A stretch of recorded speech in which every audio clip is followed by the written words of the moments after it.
I'd like to call this meeting of the Maple Run Unified School District Board of Directors to order at 6:05 p.m. Today is Wednesday, April 15th, 2020, and we are meeting electronically via Zoom. We have, I forgot to count, 1, 2, 3, 4, 5, 6, 7, 8, 9 board members present, representing 8.5 votes. The first item is the agenda review, and I would like to make a change to the agenda.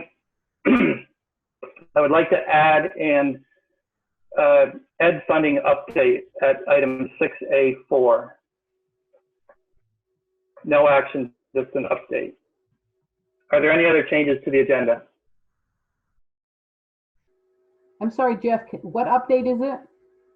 I would like to add item 6A4, so under old business. Yep. And it's an education funding update. Okay, thanks. Oh, are you recording? I forgot to ask, Brenda. I did, yeah. I am, yes. Okay, thanks. Thanks. So I look for a motion to approve the agenda as amended. Thank you, Al. Second? Joanna? All those in favor signify by saying aye. Aye. Aye. Hello, Sue. I believe the ayes have it, 8.5 to 0.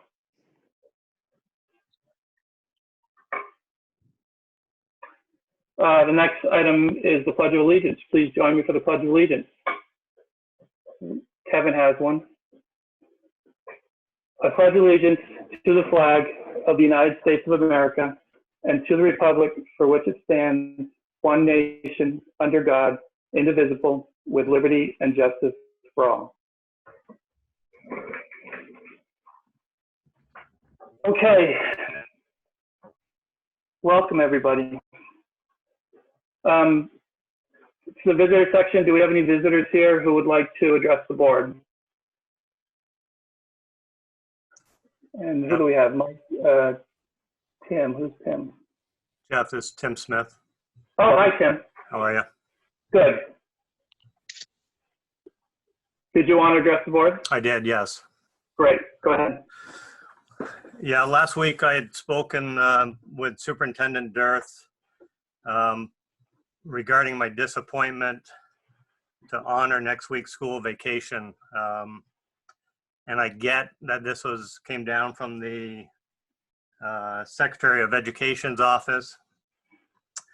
But what I'd shared with Kevin was the fact that, you know, it's been 3 weeks and families, and I'm not just talking my family, but I've spoken to probably 20 different parents regarding the need for us to establish a routine. And I think that routine goes for whether you are laid off or working from home or have to leave the house and work. But I think we need to establish a routine for our kids and parents, probably just as importantly. You know, parents were asked to be patient by Maple Run while an online platform was being developed. And it appeared, I don't know the behind the scenes, but it appeared people were patient while the school district pulled that together. And I commend the staff for doing that.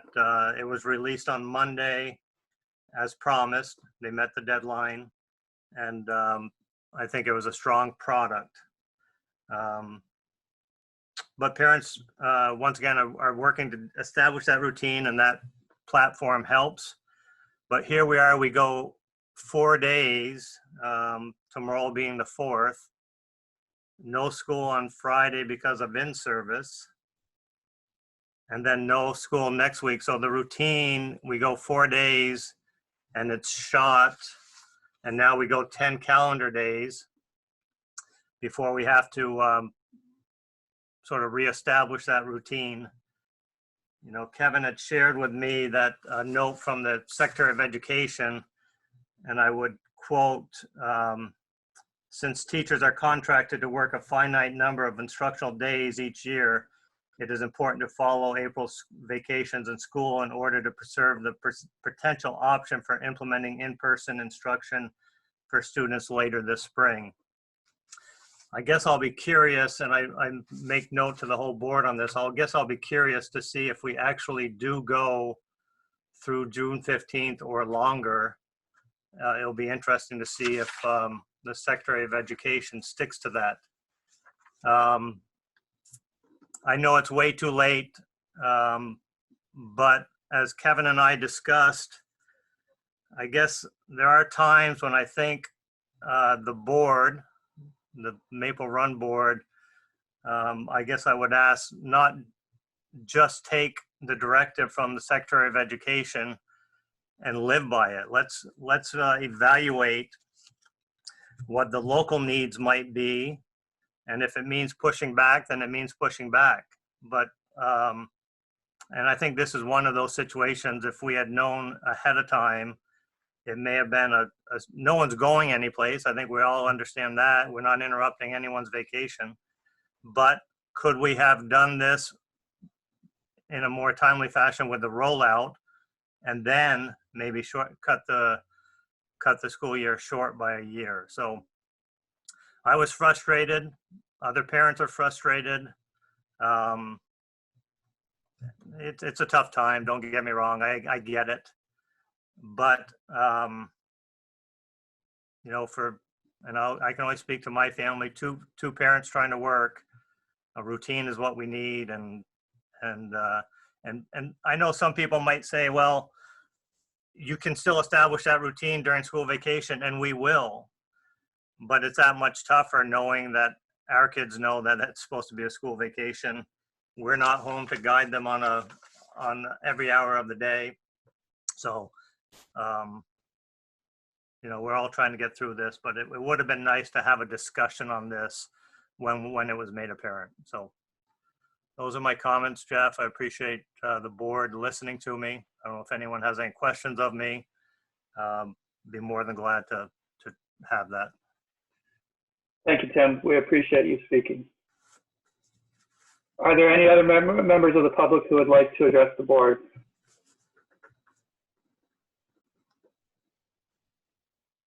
Okay, hearing none. Just ask Brenda and Jason, make sure I'm not missing anything. I would move on to item 5, the consent agenda. We have the approval of the minutes of April 1st, 2020, and 2 resignations. Does anybody want to remove any of these items from the consent agenda for discussion? If I do not hear any objections, the consent agenda will be adopted. Hearing none, the consent agenda is adopted. Item 6, old business. Item A1, COVID-19 pay procedure. This is from Martha. Yes, so I believe there was an attachment to the agenda. It's called the Maple Run Unified School District Payroll During COVID-19 School Closure. This is a procedure that we are putting in place, and the reason that we are putting this procedure in place is to be able to continue to fund the staff at the same level that we were prior to the closure, which means we're able to access federal grant funds to continue paying for the staff that we had been paying them for prior to the closure. At this point, we're putting this in place as a procedure, which does not need board approval. I'm just sharing it at this moment in time. But at some point, it may come to the level where it needs to be a board policy. And if that does, in fact, come into play, we will bring it forward at that time. Any questions? And in that case, we'll go through the normal procedure. Correct. Policy procedure. Right. Anybody have questions? Seems pretty straightforward. Okay, hearing none, I'll move on to item 6A2, plans for remote learning. Dr. Durst. You're muted.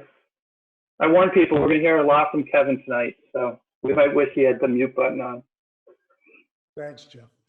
Can you hear me now? Yes. Okay, good evening.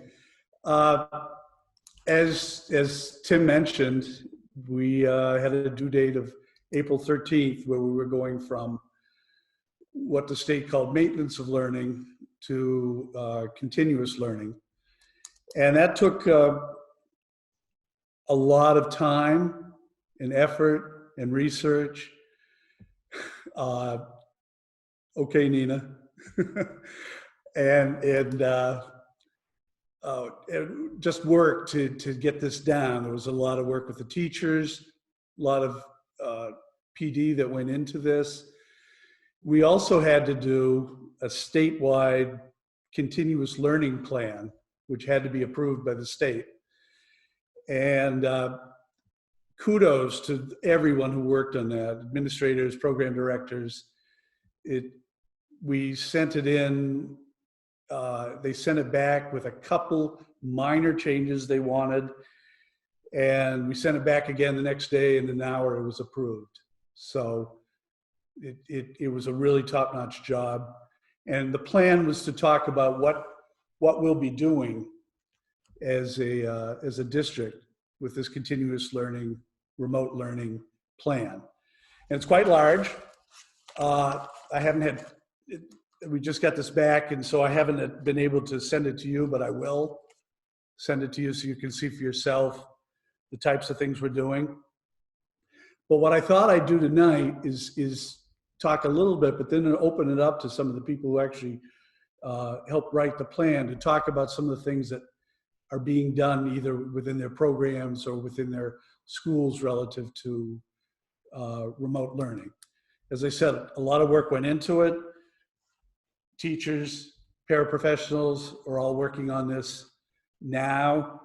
It's out with the kids.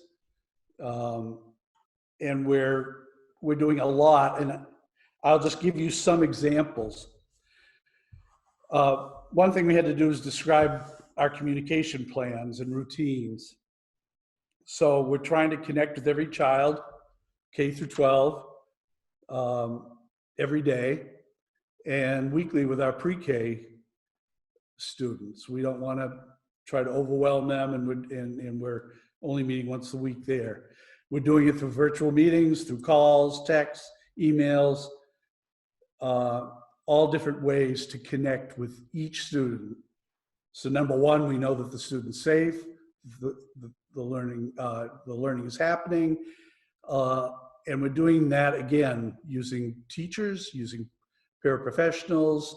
Sometimes they're one-on-one calls, sometimes they're group meetings. It depends on the school and the situation.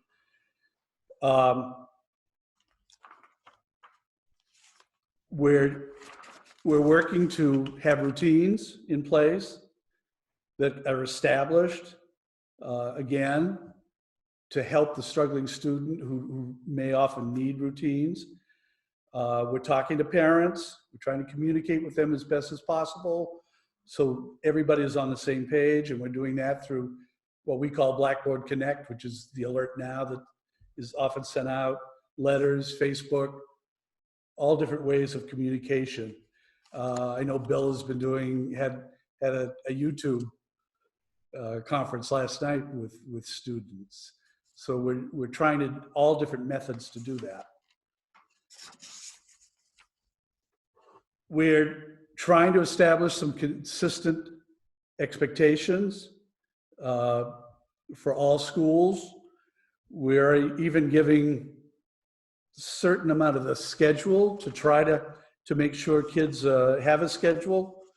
It's not perfect. It's not done in every place, but we actually have a graph that we've been working on that says math will be done for certain grade levels, 10 minutes a day, 30 minutes a day, things like that.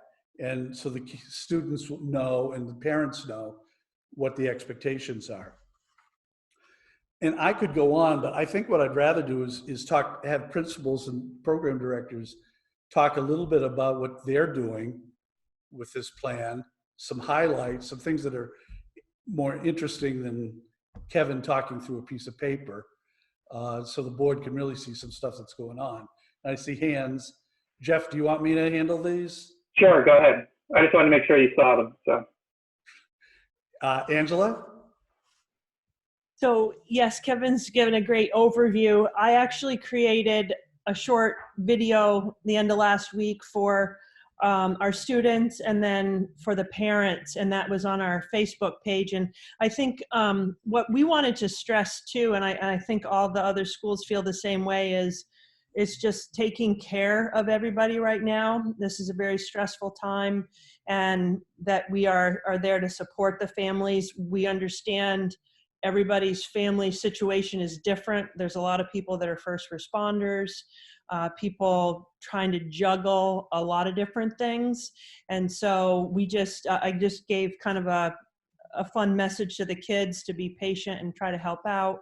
And I think that what I'm seeing right now is that our staff, I can vouch for the teachers that I've talked to and been in meetings with, they're probably working a lot more right now than if they were in school.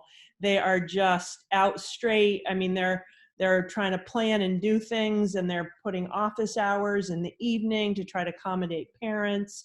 And, each team within our framework, I think what we're trying to do right now is make sure we're not communicating too much, because sometimes they're getting so many different emails. So we're trying to kind of streamline that a little bit so there's not too much, because things get lost. I know I've had a lot of emails now that I got to try to keep track of. So like I said, we're coming from the perspective of supporting, trying to get kids to do what they can, and understanding that. And I told some parents, even teachers, when you have your own children at home too, and you're trying to do this and you're trying to teach your own children, it's hard for teachers to do. And a lot of our parents aren't teachers. So we're just recognizing that and just trying to be understanding and trying to have people just do the best that they can and try to be patient. So that's the message. And I'm just extremely impressed with what I've seen with my staff, and the details and the different opportunities and the support, the guidance counselors, what everybody's doing. So, we're starting this off, and I think we're just trying to just maintain and get some feedback to make it work for everybody. But that's what I've seen so far. Thank you. Sean? So as we started this process, we had 3 weeks of sort of maintenance of learning, and there was that time period where we didn't quite know what was going to happen next. But I know that throughout the district, all of us and all of our teachers were starting to brainstorm what this could look like if we ended up having to close for the rest of the year. And when we started writing our continuity of learning plan, one of the things that all of the principals recognized right away is that our teachers had already, and we had put a lot of these things into place already, a lot of these communication systems, a lot of the ways of scheduling synchronous versus asynchronous learning opportunities. I can't tell you how hard my teachers have been working to make this stuff happen. And all day long, when I'm not in other meetings, I'm in their virtual classes, watching them interact with their students, watching their students learning, and knowing that they're putting forth 150% every single day right now. And it's been one of those things where you look at your staff and you think to yourself, yeah, I've got a great staff. I've got excellent teachers. But then in a moment like this, you think to yourself, wow, these people are really amazing and doing so much for their kids. And when we had to put the continuity of learning plan together, we just started writing the principles together because everybody was already doing so much of this stuff right from the very beginning. Thanks, Sean. Joan? You're muted. Oh, there you I'm good. So I want to kind of reiterate what everyone's saying. I think across the board, the teachers have really risen to this. One of the things that I was really impressed with is how much they took the time to do the upfront organizing of this so that we didn't go out haphazard. Our tech team took the lead and they launched a platform. Every school actually does have a platform that we all did. And our number one thing was this has to be consistent for parents. If they have a first grader, a third grader, and a fifth grader, they can't look different. So really trying our best to think about it from the perspective of a parent. And lucky for us, enough of our teachers are actually parents that they became our critical friends group, and they were giving us feedback of what it felt like on their end. Some of the feedback we got immediately was synchronous meetings. When two groups had synchronous meetings at the same time and kids were fighting over who got to use the Wi-Fi, that was not family friendly. So we tried to put systems in place to stop that. So I really think, given the fact that we pulled all this together in next to no time, we feel really good about what we put out and the effort across the board. There's nobody who was having a hard time with accepting this as a responsibility and bringing the best of who they are and sharing the best of their talents with one another. So across the board, this has just been an unbelievable opportunity to be part of. Thanks, John. Andrea? I just wanted to say praises for the special education teachers who are also doing all of that and amending every IEP that needed to be amended. So those are called distance learning plans. And every family needed to be contacted to change what the goals for in-classroom learning looks like to make them adaptable to remote learning. And our district holds, we have around 600 of those. And so when you imagine the amount of work, not only are those teachers shifting platforms, doing their lessons plans, but they also had to crank out all that extra paperwork. And they've done a really nice job making sure that they can do that. Thank you. Looks like Bill.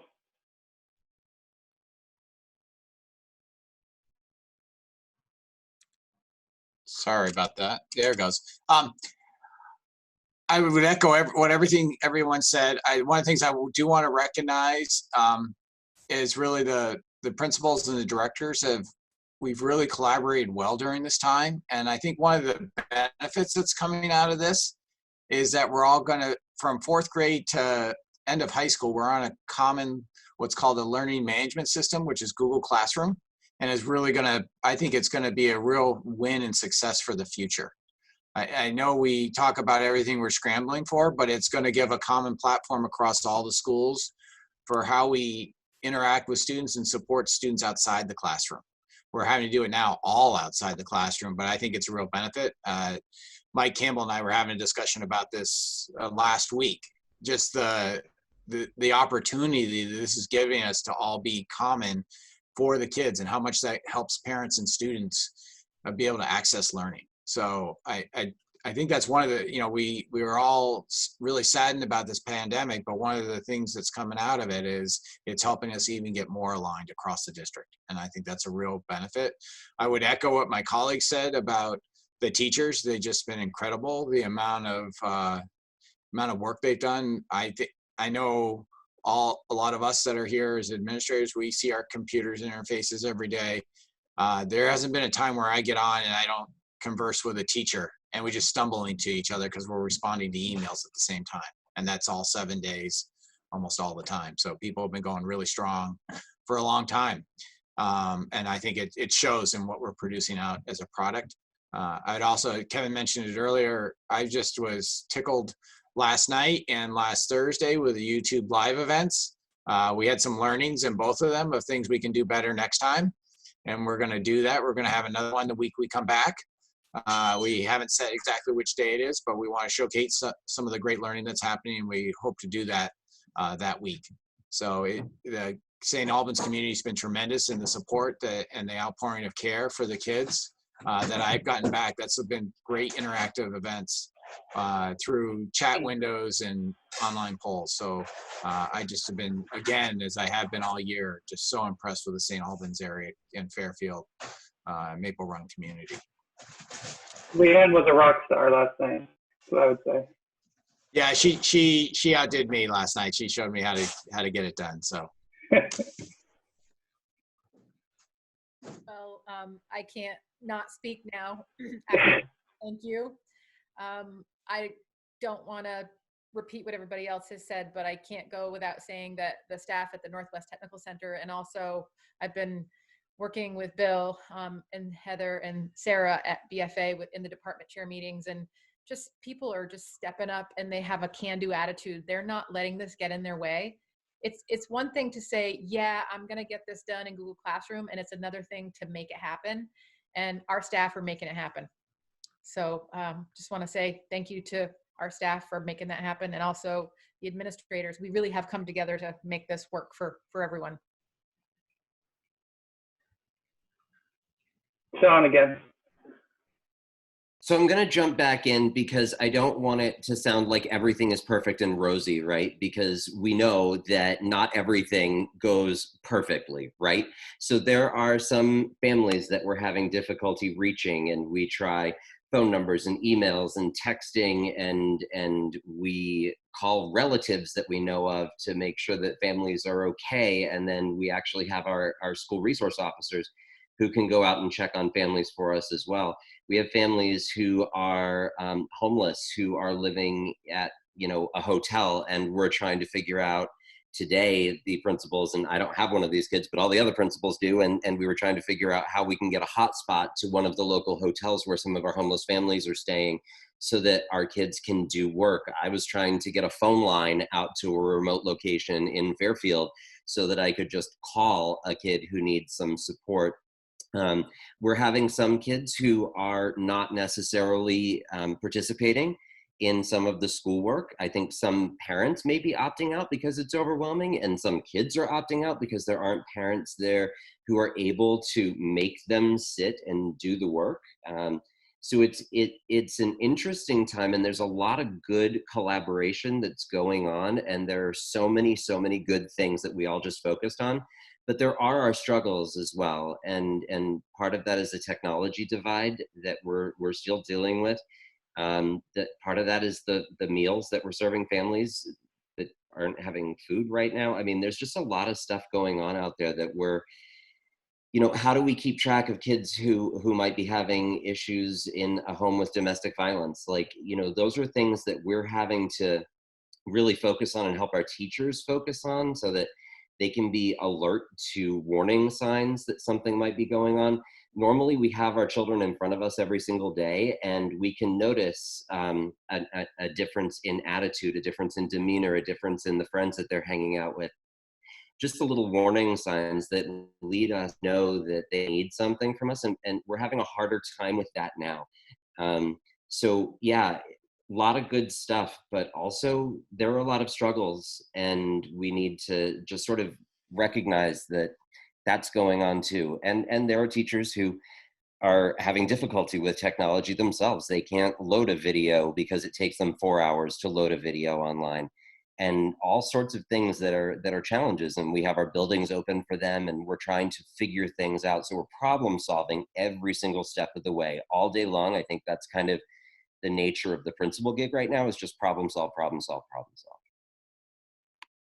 Thanks, Sean. I think Al had a question too. So, Al? Am I unmuted? Yep, you are.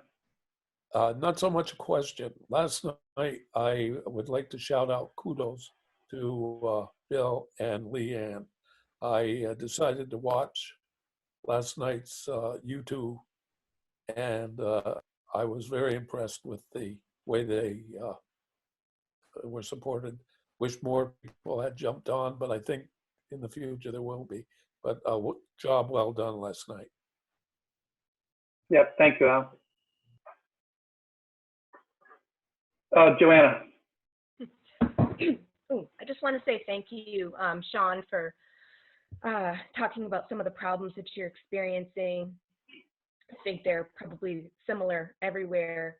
And one other thing that I just want to add in there, what we're finding is that it's not just kids that don't want to participate, it's also kids that now they're in a different setting and they have their Chromebook in front of them, and we're learning that kids don't have as good a handle on Google Classroom as we thought they did.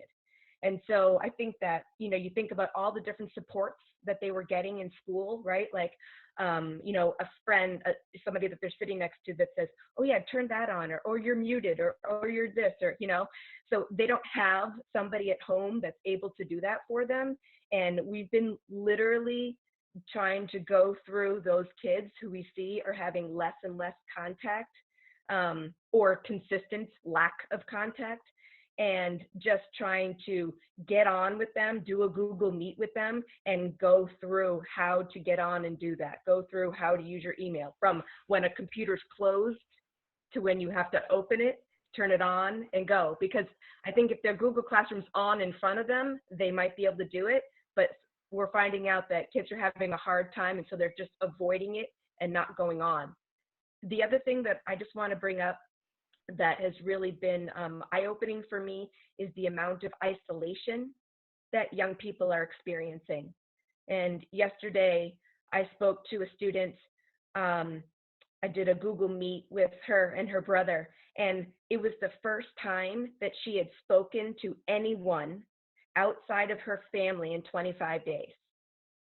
And it's just she, her brother, and her mom. And so now this is a third grader, right? So this is somebody that may not have their own phone, they may not have their own device, they can, you know, do FaceTime with a friend or whatever it is. So I would really encourage teachers to be mindful of this. And as much as I love the emails that are going out, if people could try to participate in some, or guidance counselors, whomever, special educators, in some social groups, friendship groups with kids, just so they can see other children and have some socialization, because there is a lot of kids who have none right now. Thank you. Thanks, Joanna. Stephen. Thank you. To Bill and Leanne, I also watched the YouTube live last night, and kudos again. I think you did a very good job. My comment, one was, is there any way on the chat windows seem to become a distraction for some of us, perhaps? I'm not a technologically, is there any way of windowing any of that out, or is it just part of the process? Go ahead, Bill.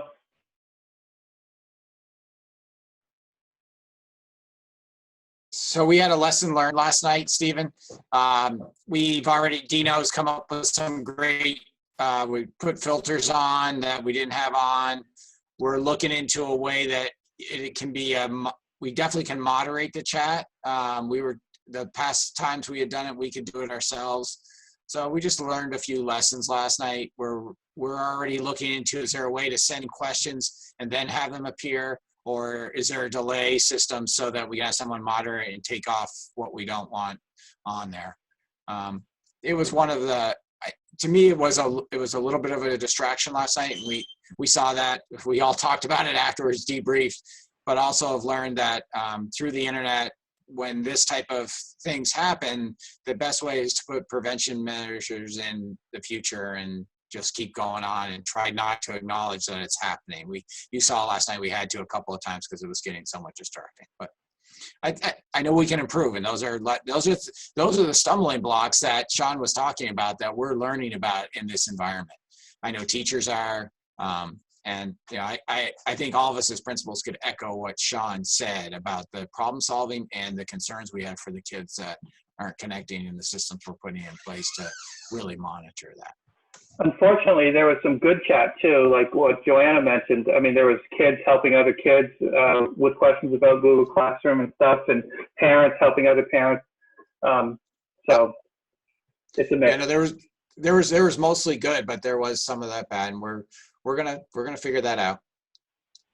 Well, thank you again. I thought it was well done otherwise, and the online polls I found illuminating. I know you said they're obviously not scientific yet, but still I counted at least 135 to 125 on those. So people did want to put their voice forward. Thank you again.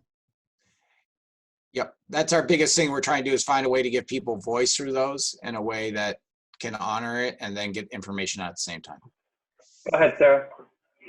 Yeah, I just wanted to put this out there. I've spoken to 15 of my teachers in the last 2 days, and I am just so impressed with everything that they're doing. We've asked teachers to change so much of what they do in such a short period of time. It's not a profession that they were trained to be on technology and to push out everything on technology and to interact solely through those means. And so they have changed, you know, almost everything about their profession to meet the needs of our students. It's a huge job. And I just want everyone out there to realize what a big job that is.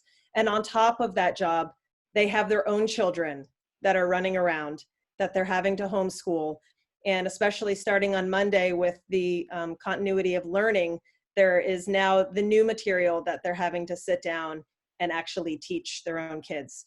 And so just the amount of dedication that I've seen within our teachers to give everything they have to their students, and then more to their own kids, and staying up late and putting all of those pieces together.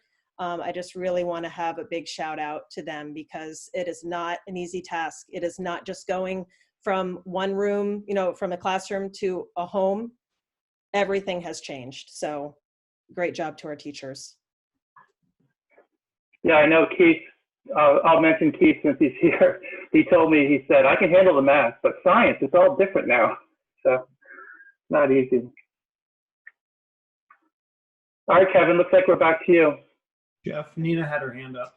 Oh, sorry. Thank you, Jason. Let's see. Trying to unmute you, Nina. Go ahead. There you go. Yeah, again, thank you for everybody for doing all the hard work. And it's truly paying off, and also, challenges of paying attention to your own family too. I totally get it. Just had a question to kind of going off what Joanna was talking about with the kids and not being able to connect. I've had a couple parents today. I didn't know this. And I may already know the answer to this, but I'm just going to put it out there. Can students use Google Hangouts, the school resource or the Hangouts from the school, to kind of connect, to do schoolwork or just say hi? Or is that even an option? I mean, I know maybe it's not, because it might need to be monitored and people might abuse it, but I just thought I'd put it out there, because I think what I got for feedback was kids started using it just for that, schoolwork, saying hi, and then it got shut off. I'm not sure what that meant or means, because I haven't seen that. My kids have only been using the Google Hangouts for school, but is that even an option for kids? Jason? Sure, I can speak to that, because I know that SATEC is one of the buildings that did have to find a way to shut off the Hangout chat feature. About 2 weeks in, we started getting some pretty alarming reports of conversations that were going on that were unmonitored by families. And one of the concerns that we had at the start was, we put all this technology out there, and usually we're in a classroom with multiple adults kind of moderating it. And so we had to kind of mitigate what was going on, and the concerns started rolling in, and teachers were great and they were responding directly to the families, but there was potential there for a lot of hurt to happen. And the same thing with the Google Hangouts. We found that there was a lot of non-school time video conferencing that was going on, and we struggle with handling just all the current social media, then to have our own platform being used in a way that's inappropriate. At this point, looking at the middle school, it just feels like they're just not ready to do that. And that was just a decision we made as SATEC, just out of that concern. No, and I figured so. I mean, it's just, kids will be kids, but yeah, I mean, it's too bad. But it was, it's just a great, I mean, there's other means, obviously. I mean, Facebook it's for free, but no, I appreciate it though, because I guess I didn't realize kids were using it that way. I guess behind the 8 ball a little bit, but anyway, I think the technology has been great. I mean, I think my kids have found it really easy. The teachers have been really great, sending a link out and clicking on it. I mean, I think again, maybe I'm just dumbing it down for me, but I think it's been that easy and for kids. So thank you. So thank you, everybody. I might just summarize. Oh, I'm sorry, it's now Grant. I'm just wondering if there'd be an opportunity for some monitored chat rooms, and if maybe that's a way for even some parents to volunteer and get involved.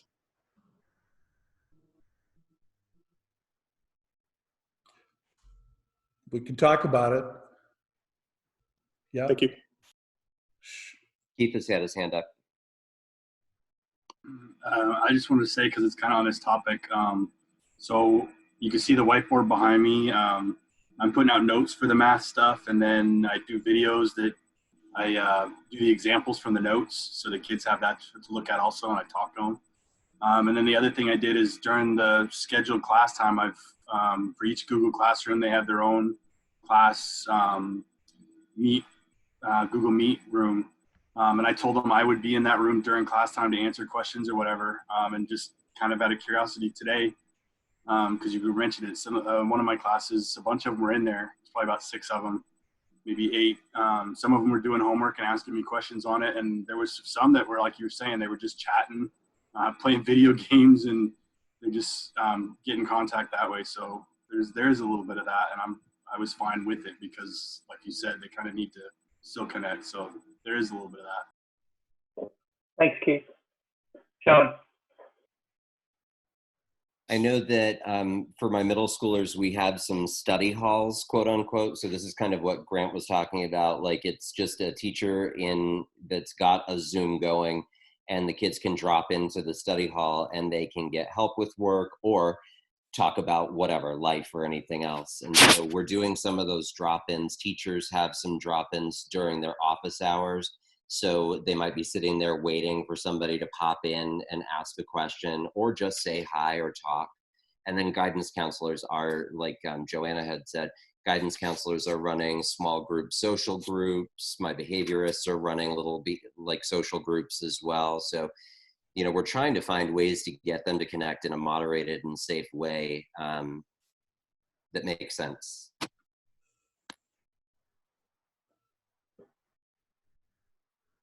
Anybody else? Looks like we're good, Kevin. Okay.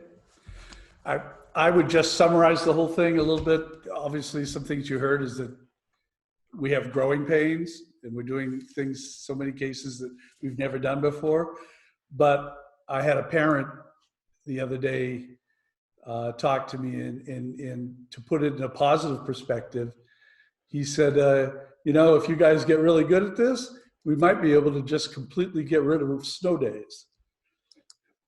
And kind of had a point. If we could do things that way, I'm not sure it's possible, but it was an interesting way of, interesting perspective. Would make it easier for you to call those days. It sure would. Okay, are we ready for the next item, Kevin? Sure. So some of this already occurred in the discussion we had, and that's around what our staff are doing and our expectations. So I think it will be more of a continuation than just to a new subject. When the principals and directors were talking about this, they weren't just talking about teachers. Certainly, all teachers are involved in this, but we've now got our Prepare professionals extremely involved, doing a lot of the same thing. You know, moderating a chat room or having office hours where kids can call them and get additional help. In addition to all the other things like distributing food, copying, because one thing that wasn't mentioned when we were talking about the remote, we still are doing paper packets for some kids. It's just the only way to do it. So there's certain organization that goes into that and getting that to kids, mailing them out or distributing them in other ways. So because I wanted a better idea of exactly the type of expectations, I asked the principals to send me information about what, especially our ESPs are doing. We know what our teachers are doing. But with the ESPs, I know Grant at the last meeting had talked about wanting some information on that. And again, to make sure you understand the initials, ESPs would be paras, they're educational support professionals. So I thought I'd highlight a few things that the principals gave me, and then I'm going to do the same thing again and ask if principals have any highlights or anything that they want to discuss on how the expectations are working. We've got ESPs doing video conferencing, as I mentioned, in small groups. They're one thing which you might not consider is the fact that this PD, professional development, going on a lot.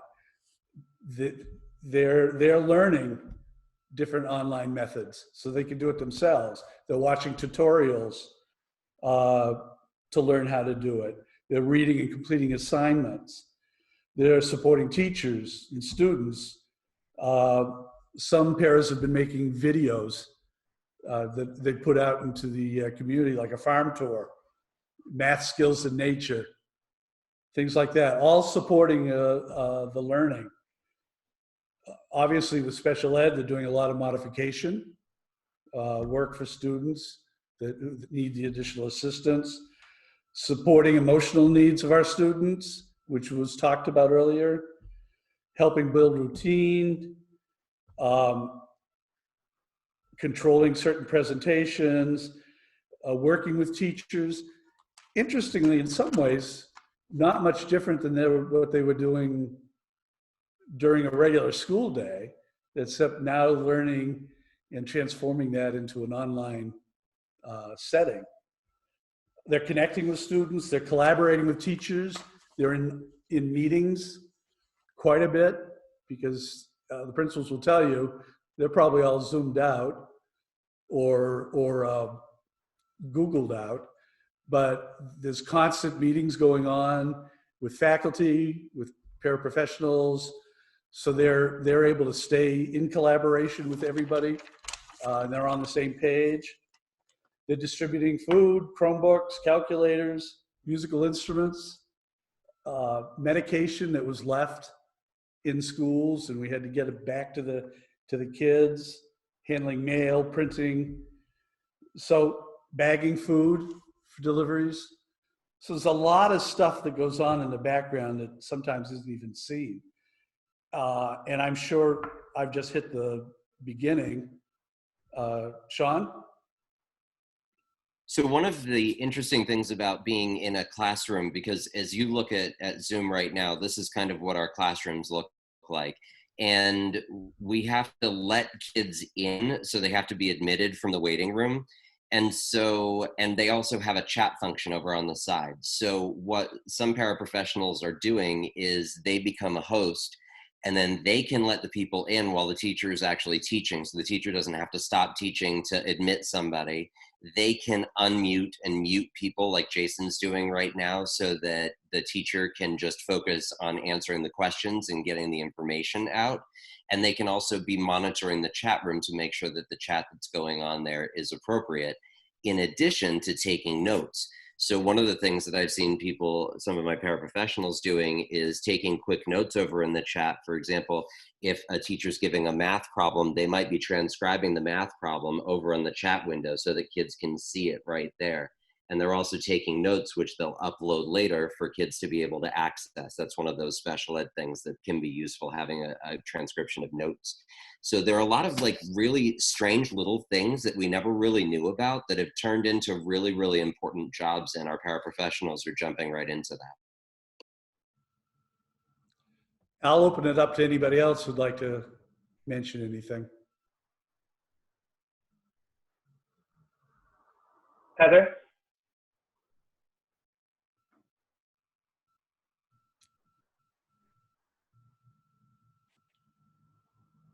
Okay, I think that was a process.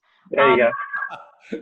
We're using our in-school support moderator, Colleen, as someone that is crucial in reaching out to some of our at-risk students. Given her position, and I just wanted to mention, because it's been meaningful for her, about as meaningful for her as it has been for the students, but she had those relationships because of her position, and she has taken the time to reach out by phone, by email, and help me, the dean, and the school counselors in supporting our students. So she has just been pivotal in doing that, and was so happy to do it, along with the people that we had helping run off tons of copies to prepare for the mailing packets that we did. So yeah, my experience is that they have been right there. They've jumped right on. Thanks, Heather. Angela. So I think that Kevin and Sean really gave some great examples and ideas, and I just want to say our ESP staff have just been amazing outreaching, and they've been part of the team meetings, brainstorming ways to connect with kids that were having struggles trying to connect with.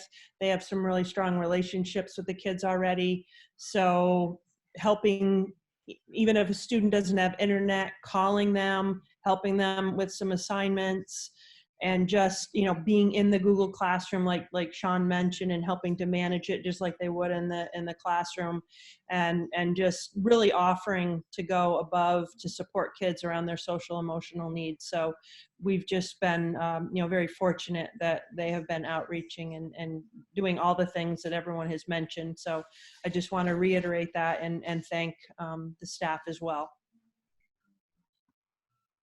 Joan?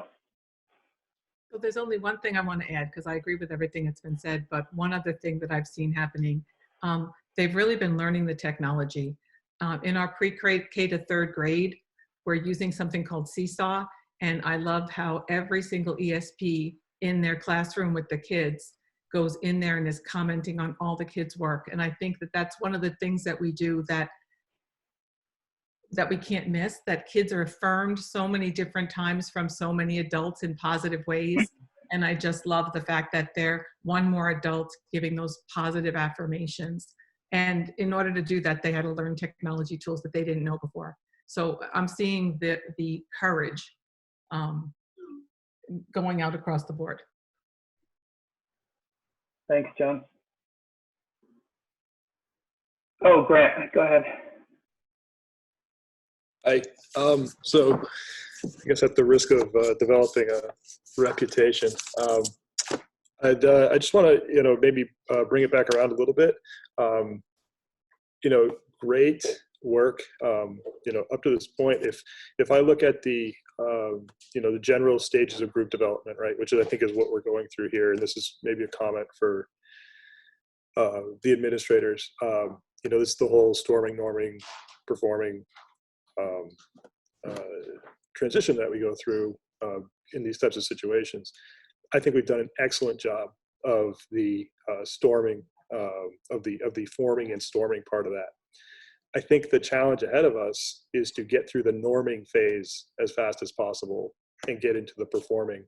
A great example of how that's already happened is the food program, right? There was a ton of work up front, and now it feels like a very well-run service that is, at least that's the perception that I have. And it would be really great. We have our teachers as problem solvers right now. If we could maybe emphasize the, teachers as online teachers, or get to that point where this just feels like how education works. I don't know if that's possible within the 2 months or so that we have left in the school year. But I would invite any, discussion from the board if I'm off base, or, if the administration, if that aligns with how you guys feel about it or not. I'm a little curious. Go ahead, John. So, Grant, I was just wondering if what you mean is that this would be something that they'd use beyond just this time. That's one of the things I'm hearing from our teachers, is that it was something they were forced into quickly, but it's actually become an amazing tool, and they wish they had taken, for some of them, taken this step before, because it makes life easier once you actually do it. The doing it is really hard, but that it's creating something that we probably will keep even when we're allowed to have kids in front of us again.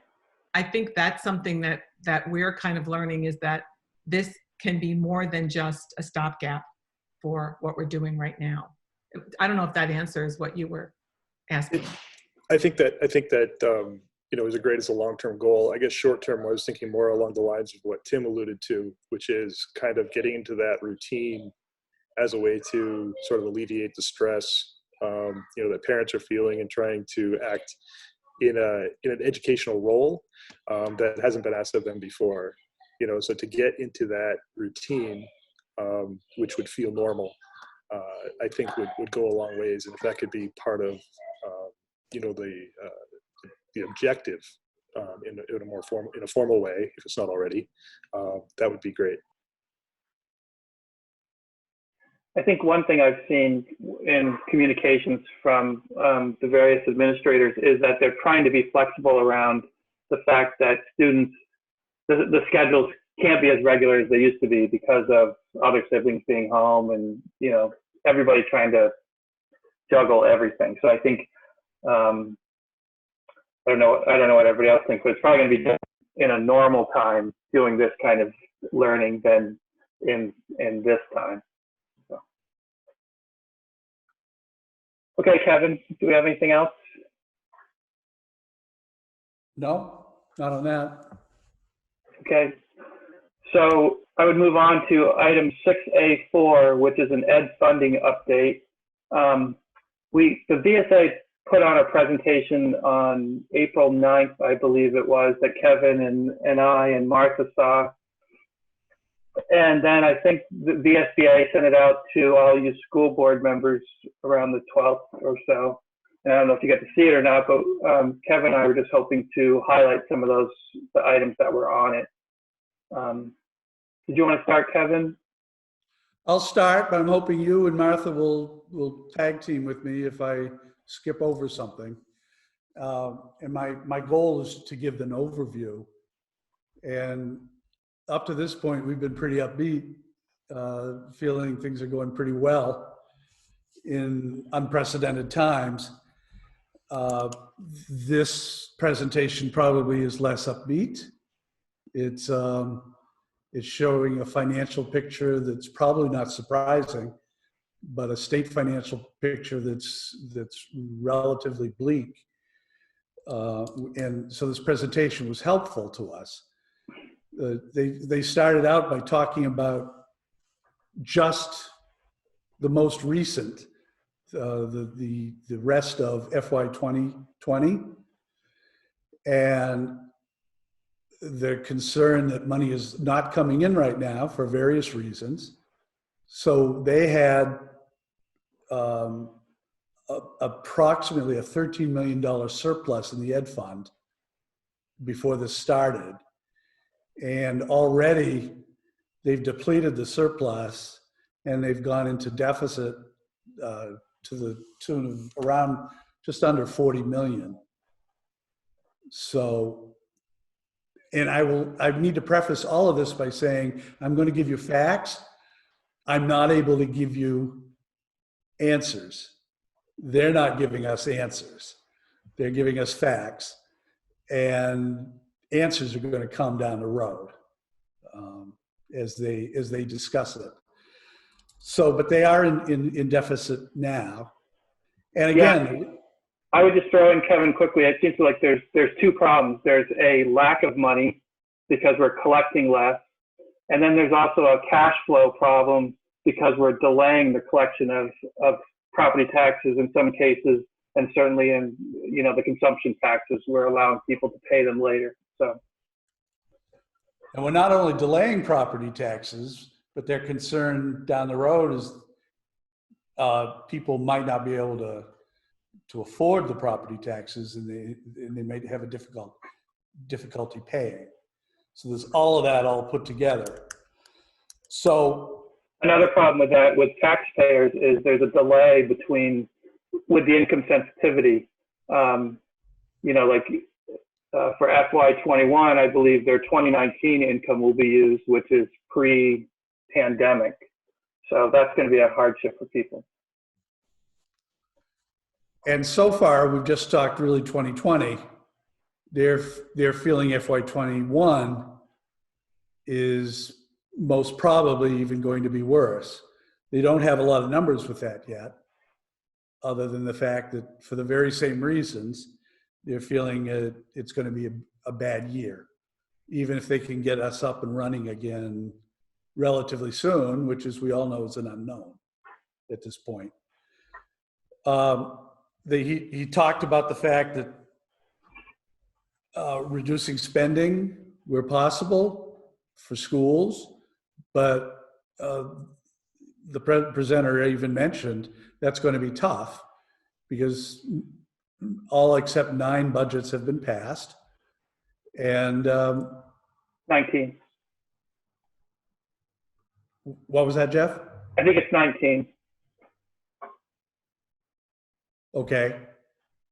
Because there are some that hadn't gone to the voters at all yet because they don't meet on town meeting day. But. Oh, okay, I see what you mean. Thank you.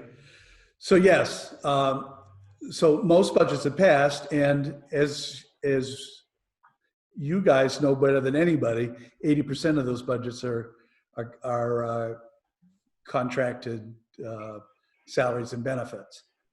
So again, they don't have answers to that quite yet, but they're telling us, be wary, look at this, look at your finances, try to cut back where you can, because we're looking at everything right now. One bright spot is that we do have some money coming in from the federal stimulus bill. And we're looking right now at about 27.1 million coming in under this first stimulus bill. So if you're looking at the 27.1 million and they've got a $39 million deficit, then at least it cuts that deficit down to 12 million. And in figuring that out, but again, they don't have that stuff worked out. There are those who think there's got to be a second stimulus bill that will come in, because it's not just Vermont that's going to be in this position. All 50 states are going to have the same problem. And how do they do that? And how are they going to fund education? But at this point, they just don't know what's going to happen on that.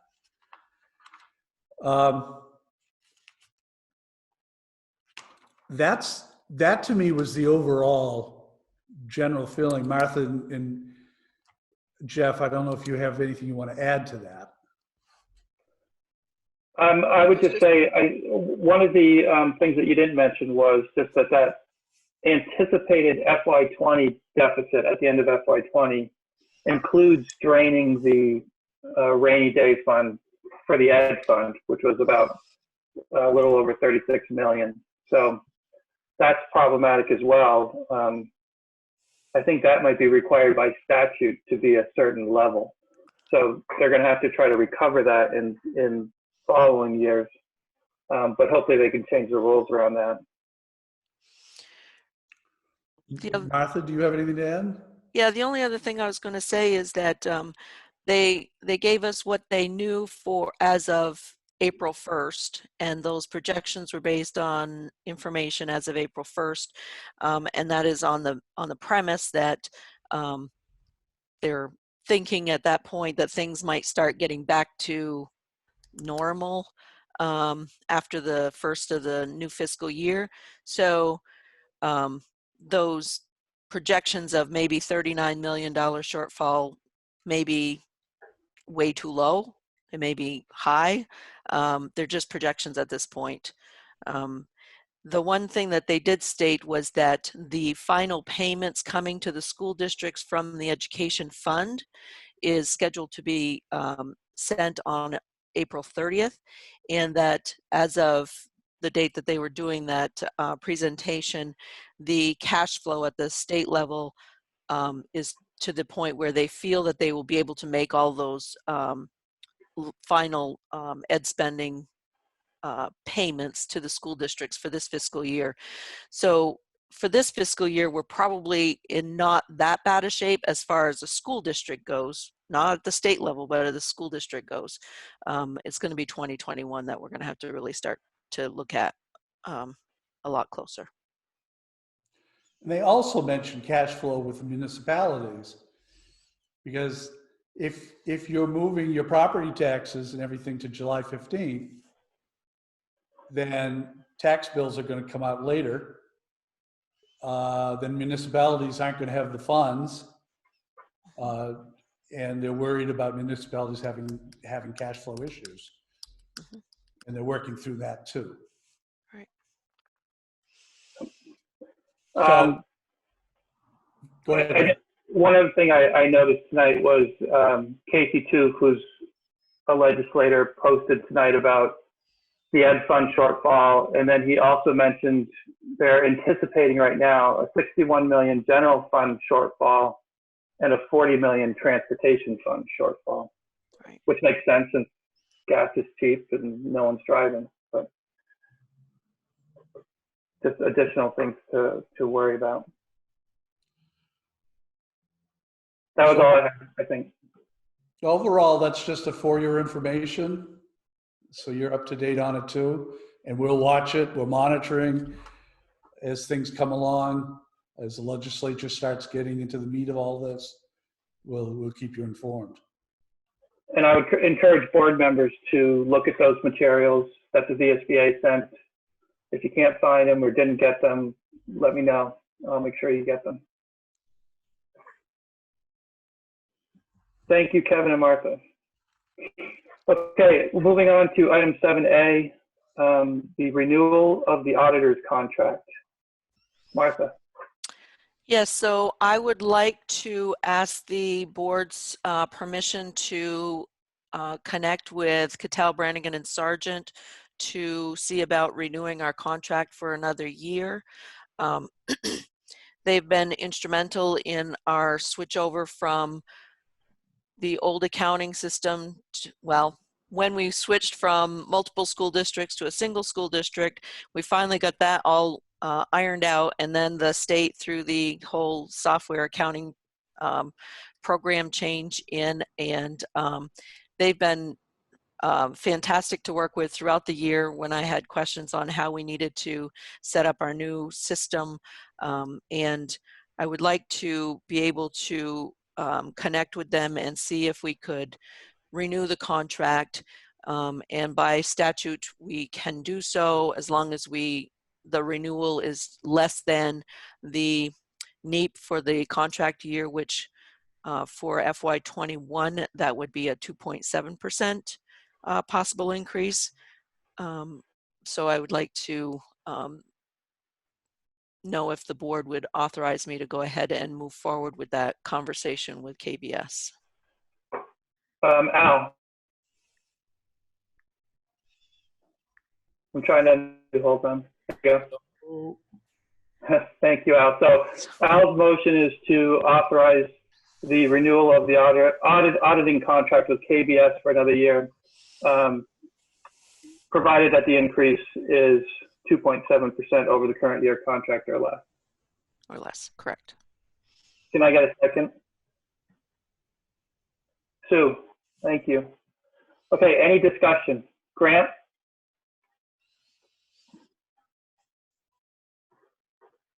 So you said that 2.7 was linked to statute and NEAP. Does the NEAP, does that statute mandate it must be as high as that? No. Or is there some room? There is room. It can't be more than 2.7%. Can't be more than 2.7. Correct. Should we? So at this point, you don't know what it's going to be, right, Martha? You have to talk to them first. Correct. Correct. And I'm going to push and try to get it at the current rate and see what I can do. I'm guessing, I think the last contract with them was for 3 years, maybe, and it was at no increase. Is that right? Yeah, it's when we switched from the multiple school districts to the single district, they reduced the contract amount, and then that first year after that, it was at a no increased rate. Correct. What's the timing around when this needs to be in place? Well, I typically like to notify them around the 1st of May because they're going to want to start scheduling and start doing some preliminary field work around the 1st of June. Okay, thank you. Thanks, Grant. And I'm not positive, Martha, but were there even any other bidders last time? No, there was not. Okay, that's what I thought I remembered. Any other questions? Nina. Nina. Yeah, sorry, and maybe I didn't hear this, so I'm cutting in and out a little bit. Why just 1 year? Why not like 2 or 3 years? Because renew a contract that you had put out to bid previously, but you can only renew it on an annual basis. If you want to do a multi-year, then you would have to put it back out to bid. Okay. And at this point, if we were to put it back out to bid, the bids that would come back, if we got more than one, would probably be at a higher rate. Okay. No, it makes sense. Just curious. It's safe work on your part. Sean, I think I just saw a cat. They've all decided that they're going wild, and Sammy is in need of attention. Okay, any other questions? Nilda has her hand up, Jeff. Okay, thank you, Jason. Is anybody else cutting out completely and like just freezing up their screen, or is it just me? Mine is kind of jumpy a little bit. This is the first time we're seeing you. That's not true. I see two Nildas. Why do I see two Nildas? I have Nildas too. Two Nildas. Look out, world. It's not enough, that's what I say. It's not enough. There you go. Thank you. Okay, so all those in favor of renewing the KBS auditing contract for another year with a cap at 2.7% over the current year, signify by saying aye. Aye. Aye. Opposed? The ayes have it, 9-0. Thank you. Item 7B is the ratification of the teacher contract. The MREA did ratify the contract on Monday. Is that right, Mike? Yeah. And so now it's our turn. I would look for this to move into executive session. I would like a finding that premature public knowledge would place the board at a substantial disadvantage under 1 VSA 313A1B, labor relations. Thank you, Joe. Can I get a second? I'll second it. Thank you, Jack. All those in favor of moving this to executive session signify by saying aye. Aye. Opposed? Ayes have it, 9-0. Item C, ESP contract negotiations. Jack, do you have an update for us? Yeah, we have not met, and probably would like to mention a couple things in executive session as well. You know, just general information, but it you know, is something that would be better served in executive session.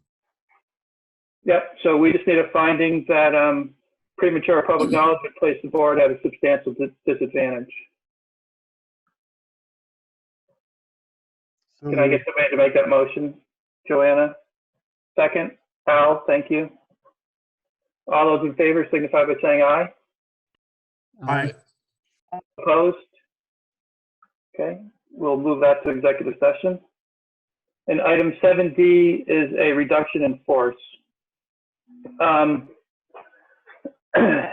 believe that this is based on our budget cuts that we made back in January, that we would like to reduce 2 positions at BFA. I think Kevin and I had some discussion about this, about whether it needed to be approved by the board or not. I think I was probably wrong. It doesn't need to be approved by the board, and Kevin was right. But we're going to try to have it approved by the board anyway, just so that we have it covered. Yes, Kevin, I said you were right, possibly. I'm putting that on the calendar. Okay. I think Bill might like to speak to that. Okay, thank you. Go ahead, Bill. Yes, so we have one position that will be reduced from a full year to a school year position, and another position that's part-time that will not be, that will be ripped. Okay. And these are support staff, is that correct? One is in the ESP bargaining agreement, and one is a non-union, non-bargaining position. Okay. So we can, Joanna, go ahead. Can we elaborate, or is this secret? If we want to elaborate, we can go to executive session, or we could just approve it here. Okay. The thing is that's hard to approve is that when you don't know what you're approving. So I don't understand why we wouldn't talk about reduction in force at the school board. Just because something doesn't have to be done doesn't mean that it's not good practice. And I think that if I'm about to approve something, I would like some more information. Okay, then let's move this. We need a finding that premature public knowledge would place the board at a substantial disadvantage. So moved. Thank you, Joe. Can I get a second? Nilda? All those in favor signify by saying aye. Aye. Opposed? All right, motion passes 9-0.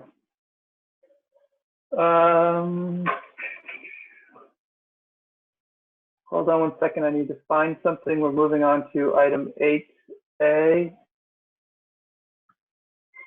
Item 8A is the warrants, and I would look for, this is going to be a little bit different this time.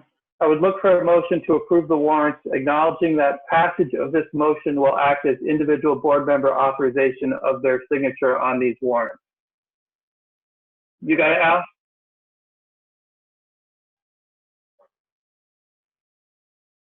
Warrants acknowledges that the passage of this motion will act individual board members' authorization of their signature on these warrants. Okay, are you making that motion? Yes, I am. Thank you, Al. So the reason why we're doing that is last time, if you remember, we sent out emails so that everybody could reply saying that they were authorizing their signature on the warrants. And we're going to try this method instead so we don't have to do that. Is there a second? Second. I got Joanna first.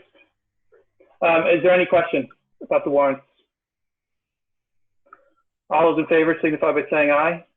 Aye. Aye. Aye. Opposed? Okay, the ayes have it, 9-0. Item 8B, Superintendent's Report. Nothing more. Thank you, Kevin. Item 8C, Board Announcements. Does any board member have an announcement? Joanna. I put it out again to the administrators, but I just hope that everybody can continue to encourage people to use the area food shelves. You don't have to be a member of the town to use a food shelf. You can use any one of the food shelves every single month.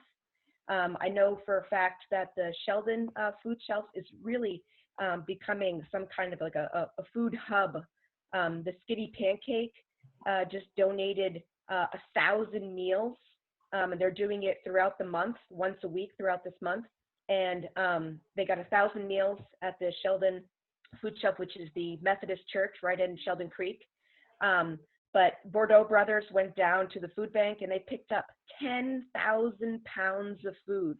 So they have so much food. It's like this state-of-the-art building now with freezer space and refrigerator space and storage shelf.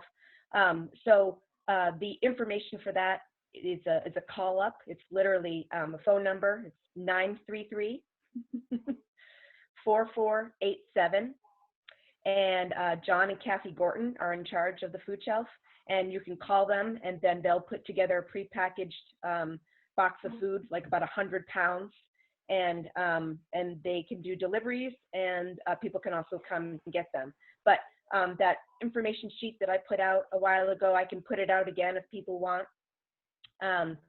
It shows all of the area food shelves, and all of the numbers are up to date. And it's just important for people to know. I know for a fact that a lot of our families, especially on this second wave of unemployment, the unemployment wave, that there are families that are 2 and 3 weeks out without receiving their benefits yet, that are still waiting for unemployment benefits. So there are a lot of people, and not only should people be utilizing the food shelves, but schools should also be putting the information out to all families, again, about free and reduced. Because if you fill it out now, you could be eligible now, maybe you weren't a month ago, but it also takes you into 30 days into the next school year. So really important for people to, I think, re-put that information out there for all families. Thank you. Thank you, Joanna. Any other board members? Al? Interesting news story today, and I thought it might be something for us to at least think about. Across the pond, they're taking, the North Country District is putting routers in 3 of their buses and sending them out to an area for a parking lot. The routers are good for 300 feet. The students are going in there that need to reach. Maybe it's something that we could consider doing at some date. Literally a mobile hotspot. Thanks, That's Al. a great idea.